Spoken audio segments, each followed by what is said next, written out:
Hello guys, I hope you're doing great today. So we have a very interesting topic for today's class, and the topic is the cell. Maybe you're thinking that this topic is very difficult, but I can promise you that it's not. It is very simple. We're just going to see what is a cell, the types of cells, and the basic structure or substructures of each one of them, okay?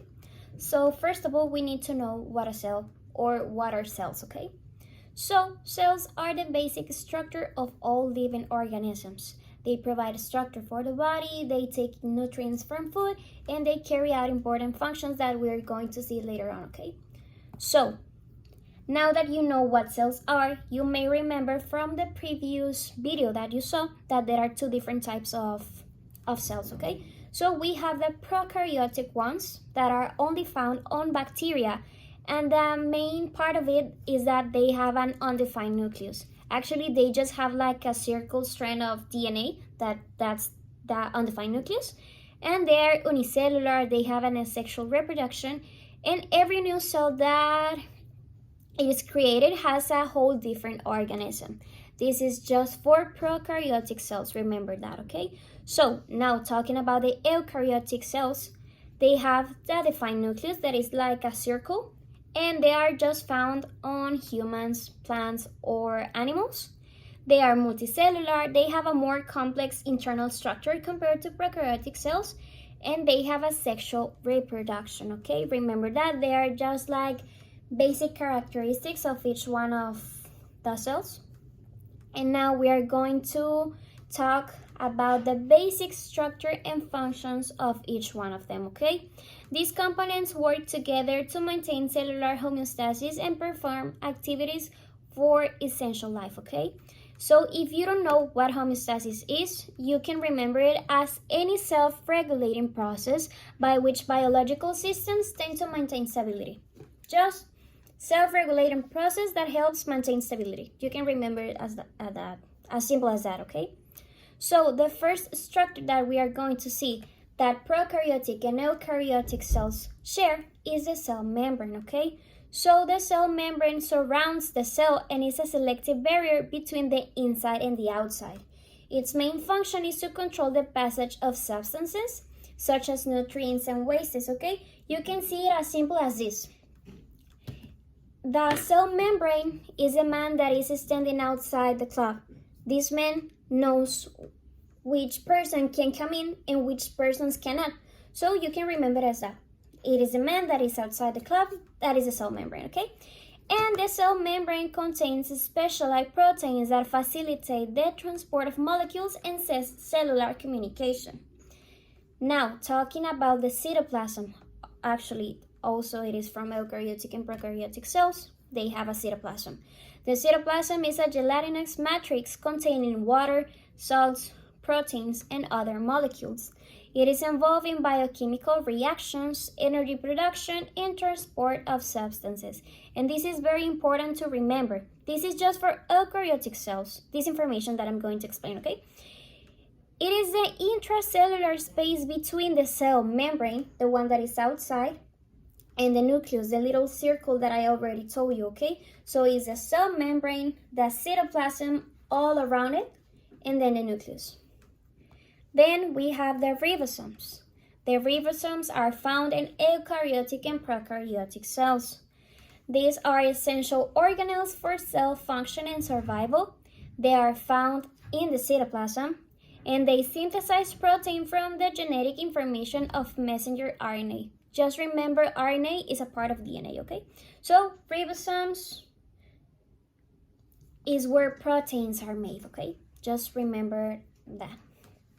Then, just for eukaryotic cells, this substructure is named nucleus, as I already told you. This is the organelle that houses the DNA. It is found in the center of the eukaryotic cells. Its main function is to store and protect the genetic information, actually our DNA, and it also contains the nucleolus involving ribosome synthesis. We're not going to talk about the nucleolus, just remember that the nucleus is in the center of the eukaryotic cells and it contains our genetic information. Then, also, eukaryotic cells contain mitochondria. This is present in animal and plant eukaryotic cells. As I already told you, their main function is the generation of energy through cellular respiration, okay? ATP production is energy production, okay? Then we're going to talk about some substructures that only prokaryotic cells have, and it is a cell wall. It is a structural layer surrounding the cell membrane. For example, here we have the cell membrane, and all around of it, we have the cell wall. And it provides the cell with both structural support and protection, and also acts as a filtering mechanism, okay? And then we have the flagella and the cilia. They are specialized structures for movement. They are long, and they allow locomotion in liquid media. Just remember, they help the movement, and they are very long. And actually, some prokaryotic cells contain plasmids. These are extra chromosomal. Now, to make it easier, we're going to do a brief summary. We're going to draw first the eukaryotic cells. So here we have the cell membrane. You can think it as simple as it is like a balloon that is filled with water, okay? So we're going to draw the water inside of it. Here we have water all around. Then we have the cell membrane, we have the cytoplasm, then we need the nucleus. So the nucleus, we're going to do it right here because it is in the center or in the middle of the eukaryotic cell. Here is all of our DNA. Then we need to draw the mitochondria. We're gonna do it yellow, so you remember that the mitochondria creates the energy that the cell needs, okay? And then we need some ribosomes floating all over around. Here we have ribosomes. Now we're gonna name it, okay? So here we have, first of all, the cell membrane. Then here we have the cytoplasm. In the middle, we have our nucleus, our mitochondria,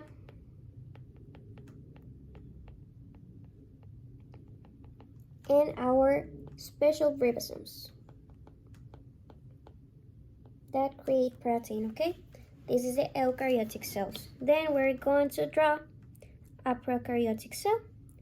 So first of all, here we're going to make it more like an oval. So we have our cell membrane. Then here we have the cell wall that is outside. Then we need our cytoplasm. We're gonna paint it green, okay? So all over it we have our cytoplasm. We're gonna paint our cell membrane and our cell wall different so you can differentiate it. Okay? Here we have it all around. Excuse me, I'm not an artist, okay? So here we have the cell membrane, the cell wall, the cytoplasm. Then we need our undefined nucleus, okay? So we already see, or we already told, that it is a circular strand of DNA right here. Right here, circle strand of DNA. Then we have our ribosomes floating all over around the cytoplasm. Here we have some, here we have some. Now, the plasmids that we saw at the end, like the circular strands of DNA, extra chromosomes. And then we need the flagella. Do you remember the flagella? It looks like a tail. It helps with the movement. The flagella and the cilia all over around. Okay, so if we name them, here we have outside the cell wall. Inside of it, we have the cell membrane. Here we have our undefined nucleus.